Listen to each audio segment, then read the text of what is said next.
देखिए आज दिल्ली में हम आजाद समाज पार्टी और भीम आर्मी का अधिवेशन, राष्ट्रीय अधिवेशन में उपस्थित है, जहां हमारे साथ भीम आर्मी आजाद समाज पार्टी के कुछ पदाधिकारी उपस्थित हैं। मैं इनसे बात करेंगे आखिर आज अधिवेशन में क्या तैयारियां होंगी और आगे की रणनीति क्या बनाई जाएगी। बहुत बहुत स्वागत है सर। आपका भी बहुत बहुत स्वागत। आज जो राष्ट्रीय अधिवेशन है उसमें क्या तैयारी हो रही है? आज हम लोगों की तैयारी है। आज सबसे बड़ा हम लोगों के लिए दिन है। आज महात्मा कांतीराम की जयंती है और हम लोग बड़ी धूमधाम से दिल्ली में फ्री फोर्ट ऑडिटोरियम में हम ये प्रोग्राम मना रहे हैं। और आज ही के दिन हमारी पार्टी का गठन हुआ था।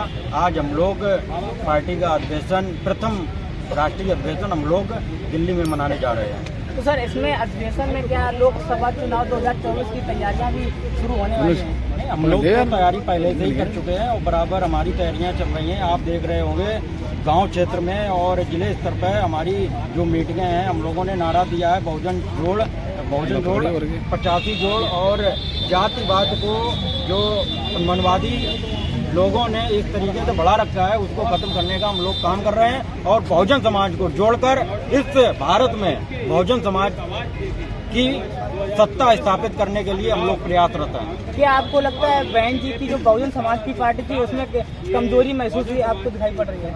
तो हमें क्या महसूस हो रही है, वो तो पूरे भारत में जो शोषित वंचित समाज है, दलित है, उसको भी अब लग चुका है कहीं ना कहीं। बहन कुमारी मायावती अपने मिशन से भटक चुकी हैं। जो बाबा साहब मानवर कांतीराम, छत्रपति साहू जी महाराज और सावित्रीबाई फुले और ज्योतिबा फुले, जो इन बहुजन समाज के जो महापुरुषों का जो मिशन था उससे वास्तविक तौर से मायावती, बहन कुमारी मायावती जी हैं, वो मिशन से भटक चुकी हैं। और 2012 के बाद सत्ता में न आने के कारण आज बहुजन समाज है वो 50 साल पीछे जा चुका है।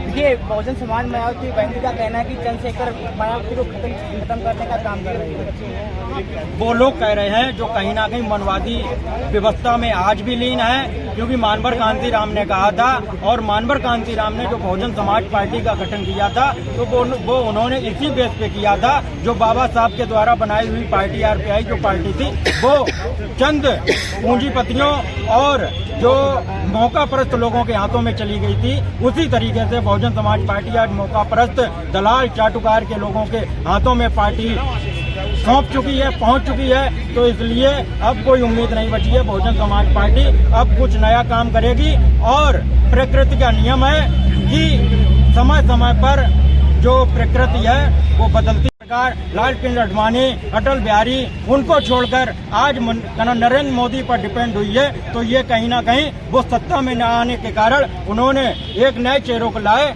आज वो जो सत्ता में हैं, जो जनता को गुमराह करने का काम कर रहे हैं, ठगने का काम कर रहे हैं, इसको खत्म करने का एकमात्र उद्देश्य और एकमात्र नेता है वो एडवोकेट चंद्रशेखर आजाद जी हैं। चलिए बहुत बहुत धन्यवाद। और देखिए इसके साथ में हमारे साथ प्रदेश महासचिव धर्मेंद्र कठेरिया जी उपस्थित हैं। इनसे भी बात करेंगे आखिर जो राष्ट्रीय अधिवेशन में आखिर कौन कौन तैयारियां चल रही हैं और लोकसभा चुनाव की क्या तैयारियां चल रही हैं। बहुत बहुत स्वागत है सर आपका। आज श्री फोर्ट ऑडिटोरियम में देश के 23 राज्यों से संगठन के कार्यकर्ता पदाधिकारी आए हुए और यहाँ से एक नई दिशा तय होगी आने वाले आगामी 2024 के चुनाव की। और चंद्रशेखर भाई के जो भी यहाँ सरकार बनाने के उसमें है तो उनकी सीधा सामना चंद्रशेखर भाई से आजाद समाज पार्टी से होगा और हमारे बिना कोई भी सरकार नहीं बनेगी और हमारी पूर्ण बहुमत में केंद्र में सरकार बनने जा रही है और हमारे बड़े भाई चंद्रशेखर आजाद इस देश के प्रधानमंत्री बनेंगे और सभी दलितों को न्याय मिलेगा, माताओं बहनों को न्याय मिलेगा, दलितों और पिछड़ों को, आदिवासियों को, सबको न्याय मिलेगा यदि हमारे भाई यहाँ के इस देश के प्रधानमंत्री बनेंगे। और ये सबने ठान लिया है, सब 85% ने ठान लिया है कि अब चंद्रशेखर भाई को भारतवर्ष का प्रधानमंत्री बनाना है। देखिए भाजपा सरकार का कहना है कि अभी तो नई उम्र के युवा हैं, अभी और संघर्ष करो, अभी नहीं चुनाव में जीत पाएंगे चंद्रशेखर आजाद। जिस ओर जवानी चलती है उस ओर जमाना चलता है। ये युवाओं का है, युवा जोश का ये समय है। जो युवा है, जब युवा इधर चलता है उधर ही देश का झुकाव हो जाता है और इसको आज की राजनीति बदलने के लिए चंद्रशेखर भाई आगे हैं और चंद्रशेखर भाई ही ऐसे हैं जो हमारे 50-50% का उद्धार कर सकते हैं और कोई ऐसी पार्टी नहीं है, चाहे वो केंद्र में आ जाए चाहे वो प्रदेश में आ जाए, वो उद्धार नहीं कर सकती, सब भ्रष्टाचार कर सकती है, दूर कर सकती है मिले और दलितों से अत्याचार कर सकती है, लेकिन न्याय अगर कोई दिला सकते तो हमारे चंद्रशेखर भाई और कोई नेता हमें दिखाई नहीं। बहन जी की पार्टी खत्म हो रही है सर। अब बहन जी के लिए तो भाई ने कहा था कि कई बार प्रयास किया, उन्होंने कहा भी कि हम लोग मिलकर चुनाव लड़े, लेकिन बहन जी पता नहीं क्या सोच रही है, समझ नहीं आ रहा। अब ये बहन जी जाने, बहन जी से पूछिएगा आप क्या चाहती है क्या नहीं चाहती है। अब लेकिन सारा जो दलित है वो इकट्ठा हो चुका है चंद्रशेखर भाई के साथ में और कोई दूसरी पार्टी उत्तर प्रदेश में जनाधारवादी नहीं है हर परसेंट। सर लोकसभा चुनाव चंद्रशेखर भाई अपना पार्टी से कुछ चुनाव लड़ेंगे या किसी गठबंधन करेंगे? अब देखो ये तो केंद्रीय नेतृत्व है, आप देखो बैठ के सारी चीज़ें तय होंगी और जो आदेश होगा और जो सब मीटिंग में बैठ के तय किया जाएगा उसी के आधार पर सब देखो क्या होता है। हो सकता है गठबंधन से भी हो सकता है, कोई बड़ी बात नहीं है और गठबंधन होना भी चाहिए, सही है। चलिए बहुत बहुत धन्यवाद। सर का कहना है कि लोकसभा चुनाव की तैयारियां भी चल रही हैं और आने वाले समय में चंद्रशेखर भाई को मुख्यमंत्री बनाएंगे। बहुत बहुत स्वागत है सर आपका। सर आज जो राष्ट्रीय अधिवेशन है इसमें क्या तैयारियां चल रही हैं? देखिए यहाँ पर मानवर जन उत्सव पर और पार्टी का जो अधिवेशन है स्थापना दिवस चल रहा है, जो अनुट कहाँ चल रहा है, आए हुए हैं और हम लोग यहाँ चुनाव प्रक्रिया के संबंध में अधिक से अधिक तैयारियाँ होंगी और उसके संबंध में वार्तालाप होगा और आगे की रणनीति पर विचार किया। सर चंद्रशेखर भैया आने वाले समय में क्या मुख्य साथी अंदर चले ये हमारी लड़ाई बहुत लंबी है और जो चीज़ आप कह रहे हैं इसके लिए शुरुआत हो चुकी है। आप इस चीज़ को देख भी रहे होंगे, नोटिस भी कर रहे होंगे। धीरे धीरे हम लोग आगे की सीढ़ी चढ़ेंगे। एक साथ कोई भी कार्य सफल नहीं होता है, तो हम लोग इस प्रयास में लगे हुए हैं पूरे तन मन और उनके साथ आगे जो भी है वो जनता के ऊपर। सर कुछ बहुजन समाज के नेता कहते हैं कि चंद्रशेखर भाई जब से आए हैं बहन जी का टैक्स सब खत्म कर दिया। देखिए जनता देखना चाहती है कि जो भी हमारे साथ अन्याय हो रहा है, शोषण हो रहा है, उसमें हम जो भी नेता हैं वो ज़मीन पर उतरें, हमारे साथ कंधे से कंधा मिलाएं और हमारी समस्याओं का समाधान दिलाएं।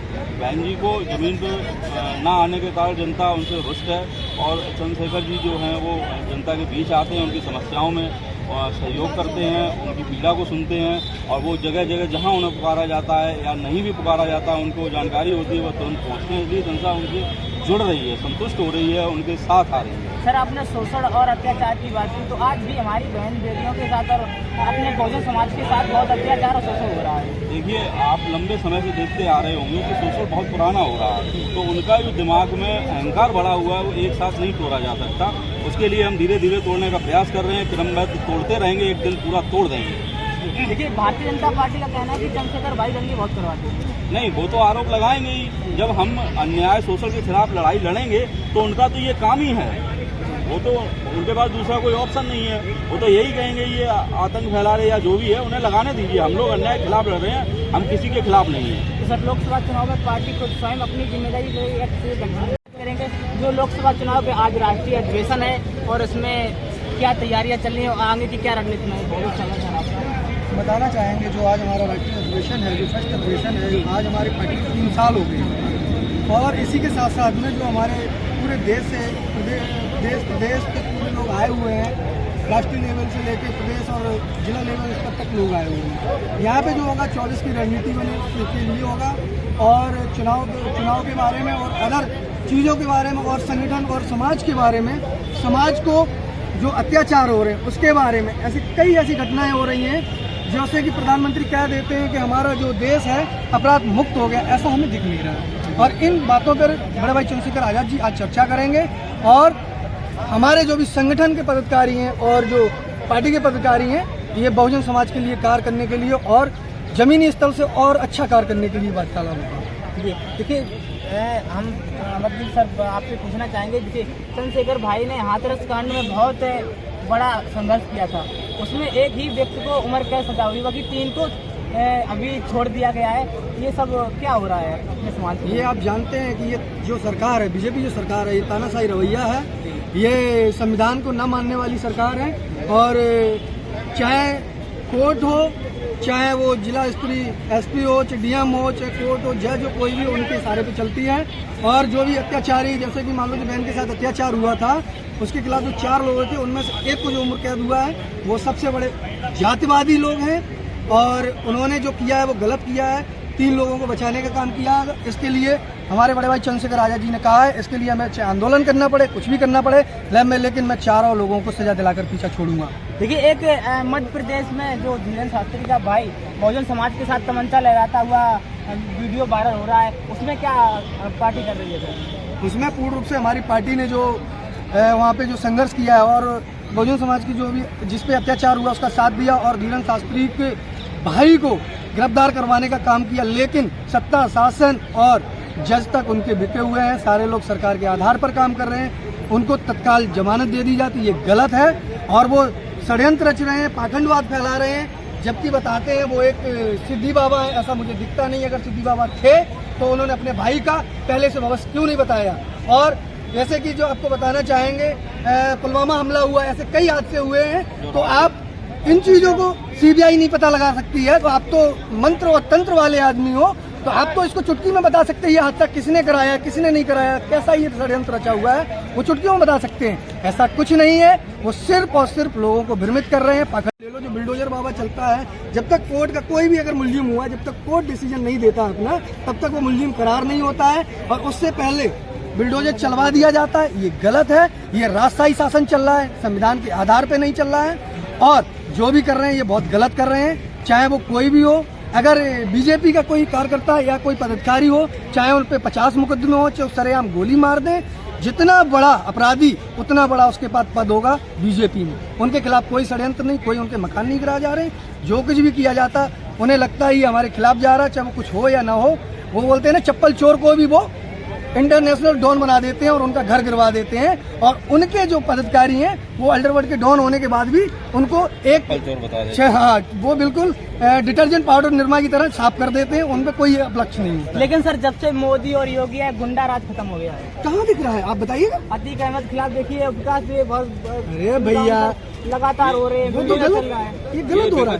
विपक्ष की पार्टियों हैं, आप ध्यान से जब इनके बारे में पता करेंगे, ये जो विपक्ष की पार्टियां हैं जो अभी सत्ता में नहीं है, रूढ़िवादी पार्टियां हैं, उनके कार्यकर्ता या पदाधिकारी रहे हैं, अच्छे पद रहे हैं उनके पास, तो उनको मिटाने के लिए, निस्तनाबूद करने के लिए इस तरह की योजनाएं पूरे प्रदेश में चलाई जा रही हैं। आप ध्यान देखेंगे तो उन लोगों को टारगेट करके उन पे फर्जी मुकदमे लगाए जा रहे हैं, उन पे तमाम तरीके आरोप प्रत्यारोप करते हुए उन पे बुलडोजर चलाया जा रहा है, उन्हें मानसिक शारीरिक रूप से प्रताड़ित किया जा रहा है, उनके परिवारों को, उनके रिश्तेदारों को घेर घेर के उनको प्रताड़ित करने का काम ये सरकार कर रही है। सर, अतीक अहमद का समर्थन कर रहे हैं क्या? नहीं, मैं समर्थन नहीं कर रहा हूँ, मैं सच्चाई बता रहा हूँ। जमीनी स्तर पे हो रहा है, हम लोग सहन कर रहे हैं, देख रहे हैं, और ये मीडिया को भी पता है, पर मीडिया भी गुमराह करने के काम कर रही है। मीडिया सच नहीं दिखा रही है। देखिए, जो नेशनल मीडिया है वो बिकी हुई है और वो हमारे किसी भी मुद्दे को हाईलाइट नहीं करती है, छुपाने का कार्य करती है। जब हमारा कोई मुद्दा होता है तो वो चाइना पे बात करती है, कहीं पाकिस्तान पे बात करती है, कहीं आडंबर पे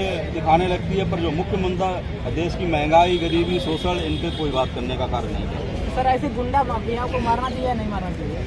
अगर जैसे कि बाकी में अगर वो गुंडा है, बाकी में अगर उसने क्राइम किया है तो उसके खिलाफ कार्रवाई होना चाहिए, उसे जेल जाना चाहिए, आजीवन होना चाहिए और उसके खिलाफ कार्रवाई होना चाहिए। चेहरा देख के कार्रवाई नहीं होना चाहिए। जो भी क्रिमिनल है वो एक तरफा होना चाहिए, क्रमबद्ध होना चाहिए। जो भी FIR है वो डेढ़ समय के हिसाब से दर्ज होती है, आप एक तरफ से उठाइए। ऐसा कैसे एक पे तो आप कार्रवाई कर रहे हैं और जो पुराना गुंडा है उसके जो मुकदमे आप वापस ले रहे हैं, आपकी पार्टी में आ जाता है, उसे गंगा जल से आप धुल देते हैं। ऐसा कैसे संभव है? देखिए, ये थे हमारे साथ आजाद समाज पार्टी के पदाधिकारी और आगे की तमाम अपडेट आप तक पहुंचाते रहेंगे। RS समाचार के साथ ओमकार कठेरे की रिपोर्ट, दिल्ली।